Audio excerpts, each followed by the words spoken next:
Kembali lagi di Cerita Cinta Channel. Jangan lupa like, comment, and subscribe ya. Terima kasih. Kamu membuat aku gila, Gama. Pekik Nesa setengah sadar. Perempuan itu terus berteriak seperti orang tidak waras. Nes, sadar Nes, ini tempat umum, tegur Bima sembari membekap mulutnya.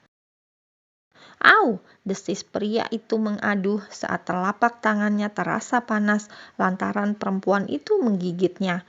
Nesa berjalan sempoyongan meninggalkan Bima yang masih sibuk mengibaskan tangannya yang terasa panas.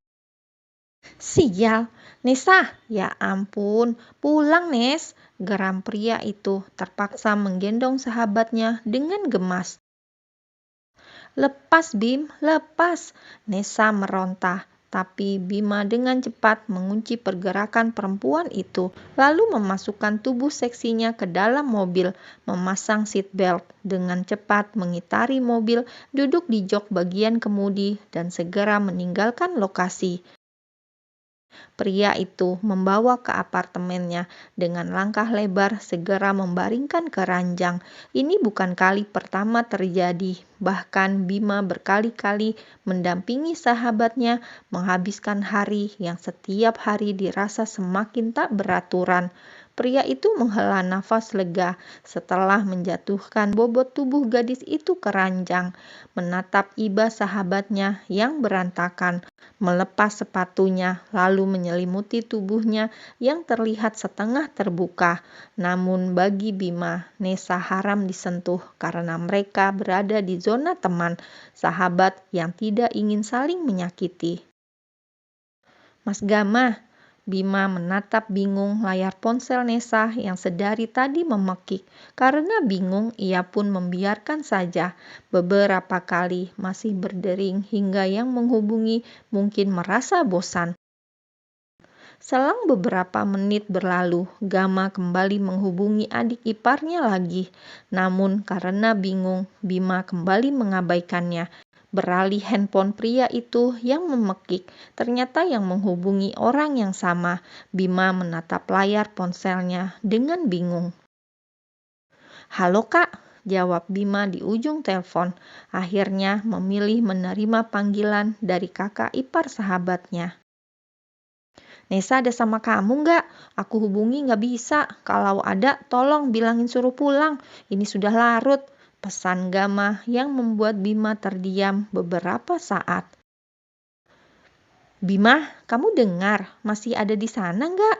Pekik Gama meninggikan suaranya. Pria itu sedikit tidak suka dengan sahabat adik iparnya itu. Entah sebabnya apa, namun Bima sering merasa seperti itu. Iya Kak, ada. Bima masih mendengar. Nesa. Bima jelas bingung memberitahu yang sebenarnya. Ia tidak mungkin memulangkan Nesa ke rumah dalam keadaan mabuk. Lagian susah payah Nesa berpindah tempat demi tak terlihat pria itu. Bagaimana jadinya kalau Bima malah memulangkan ke rumahnya? Nesa kenapa? Di mana? Tadi aku ke kosan dia, tapi nggak ada. Handphone Nesa juga susah dihubungi. Kamu di mana sekarang? Tanya Gama terdengar panik. Ada sama aku Kak, dia baik-baik saja. Di apartemen Kak.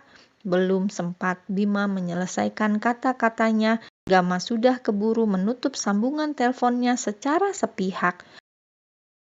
Pria berstatus kakak iparnya itu langsung bertolak ke apartemen Bima. Rasanya ia gemas melihat keduanya yang selalu berperilaku di luar batas. Ya, Gama pikir antara Nesa dan juga Bima terlibat perasaan satu sama lain. Namun yang membuat Gama kesal, kenapa Bima tak kunjung beritikat baik datang ke rumah.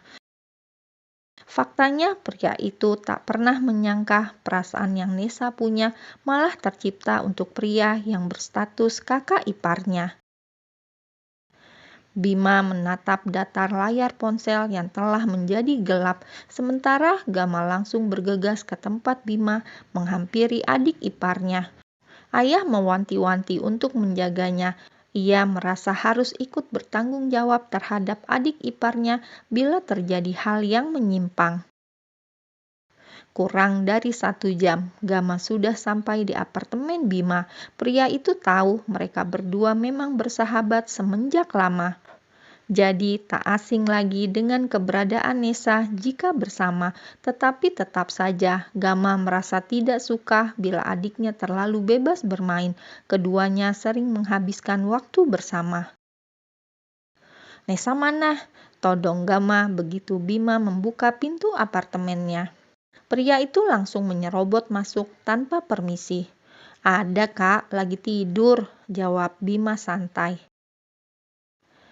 Gama berjalan cepat langsung menerobos masuk ke kamar, sementara Bima mengekor dengan santai. Nessa masih terlelap damai ketika kakak iparnya menjemput. "Nes, bangun Nes, ayo pulang," ajak pria itu membangunkan adiknya. Bima membiarkan saja, menyorot datar usaha pria itu membangunkan adik iparnya yang jelas-jelas teler. Gama menutup hidungnya saat mendekat mendapati bau alkohol begitu menyengat dari diri Nessa. Lantas tatapannya memindai Bima, netranya menyorot tajam seakan meminta penjelasan pada pria yang berdiri santai menyender tembok dengan kedua tangannya masuk di saku celananya. "Nessa berinisiatif sendiri, aku hanya menemani," ucap pria itu santai. "Aku harap ini yang terakhir kali dia harus pulang ke rumah," peringat pria itu dengan nada tak suka. "Lebih baik jangan memaksa, Nessa bisa mengambil keputusannya sendiri," ucap Bima sedikit kesal. Sebagai seorang yang selalu menjadi tempat curhatnya, betapa Bima sangat mengerti tersiksanya perasaan Nessa saat harus selalu di dekat Gama. Tak mendengar omongan Bima, Gama mendekati ranjang dan langsung menggendong adik iparnya keluar dari apartemen pria itu dengan tatapan mengintimidasi. Pria itu memapah menuju mobilnya. "Sah, bangun, kamu sudah keterlaluan." Gama merebahkan perlahan tubuh Nessa hingga terduduk di jok penumpang, menepuk pipinya perlahan, berharap gadis itu tersadar dan berhenti meracau seenak kata. Kak Gama, aku pasti mulai halu. Pergi dari hadapan aku, Kak. Jangan muncul di depanku. Aku ingin melupakanmu," gumam Nessa di bawah alam sadarnya, berkata begitu lantang tanpa beban. "Sadar Sah, kamu mabuk. Berhenti merusuh," geram Gama merasa kewalahan saat adik iparnya seakan mengamuk, melampiaskan kekesalannya dengan mengomel dan meninju-ninju kecil dada bidang pria itu. "Haha, kamu membuat hidupku rumit, aku benci." Nessa terus meracau, mendekap manja, tak peduli pria itu merasa bingung. Gadis itu memeluknya tanpa risih, memainkan rahangnya yang kokoh, membuat pria itu beberapa kali menelan salivannya gugup, menormalkan kewarasannya. "Astagfirullah, kamu dalam masalah, Sah. Berhenti meracau atau kamu akan malu dengan kelakuanmu," geram Gama gusar, memberi jarak, sedikit menjauhkan tubuhnya yang menempel tanpa sekat. Bagaimanapun dirinya seorang lelaki dewasa yang beristri, jadi sangat harus menjaga batasan. Apalagi yang ada di hadapannya ini adalah adik dari istrinya sendiri. Gadis itu memang setengah mabuk, namun pikiran alam bawah sadarnya mengutarakan kejujuran yang terasa sakit.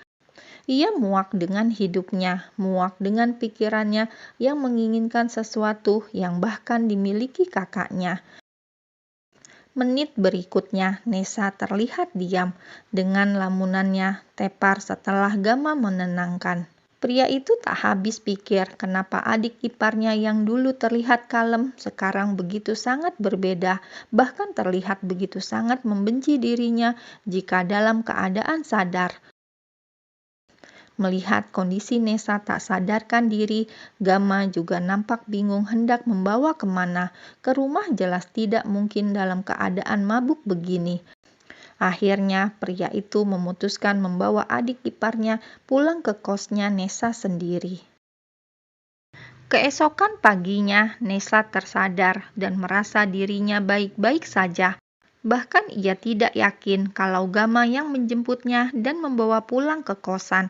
Gadis itu pikir Bima yang mengantarnya seperti biasa. Perempuan itu pergi ke kampus seperti biasanya. Ia menghubungi Bima untuk bertemu siang nanti setelah kuliah. Nyatanya pria itu sedang menghadiri rapat penting di perusahaan ayahnya.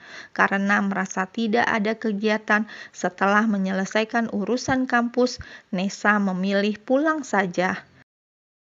Gadis itu melempar tas punggungnya ke lantai begitu saja setelah memasuki rumah, menghempaskan tubuhnya di kasur empuk yang beberapa bulan ini telah menemaninya dari pelarian konyolnya. Gagal move on, mungkin saja, tetapi keberadaannya saat ini cukup membuat hatinya lebih nyaman. Gadis itu memejamkan matanya sejenak, menikmati kesendiriannya dalam ruang hampa. Ia menolak untuk mengingat rupa tampan Gama yang terus mengitari otaknya. Suara vibrasi handphonenya yang memekik sama sekali tidak ia hiraukan. Hanya menatap dengan malas layar ponselnya tanpa minat mengangkatnya. Suara gedoran pintu yang nyaring di telinganya jelas membuat gadis itu terusik. Ia menarik diri dari pembaringan, mendekati pintu dengan langkah malas. Hidupnya tiada menarik lagi semenjak 2 tahun terakhir ini, menepi sendiri, menata hati. Gadis itu membuka pintu kamar kosnya, menemukan seseorang yang paling tidak ingin ia temui. Nesa, kenapa mengabaikan panggilan kakak? Pria yang paling ingin Nesa hindari muncul di hadapannya. Sorry, nggak tahu ada telepon. Dusta gadis itu menatap malas. Aku kesini mau menjemput kamu pulang. Ibu sakit, kata pria itu terdengar risau. Ibu sakit? Kok bisa? Ada Mbak Tere kan? Jawabnya masih santai. Setahun terakhir ini, ibu memang sering sakit-sakitan, kambuh darah tingginya, tapi masih bisa diatasi. Jujur, Nesa malas pulang kalau memang tidak emergensi. Tere nggak bisa pulang, baru saja berangkat keluar kota tadi pagi. Kakak bingung, kamu pulang ya? Pintanya setengah memohon. Ya udah, nanti aku pulang. Kak Gama pulang saja dulu, ujarnya terdengar nada ketus. Bareng aja ya, aku tunggu, kata Gama sembari masuk ke kamar kos gadis itu. Kakak tunggu di luar, aku mau ganti baju. Titahnya menyorot tak ramah. Oh, oke, kakak tunggu di depan, jawab Gama sembari melipir meninggalkan rumah singgah ukuran 5 meter persegi itu.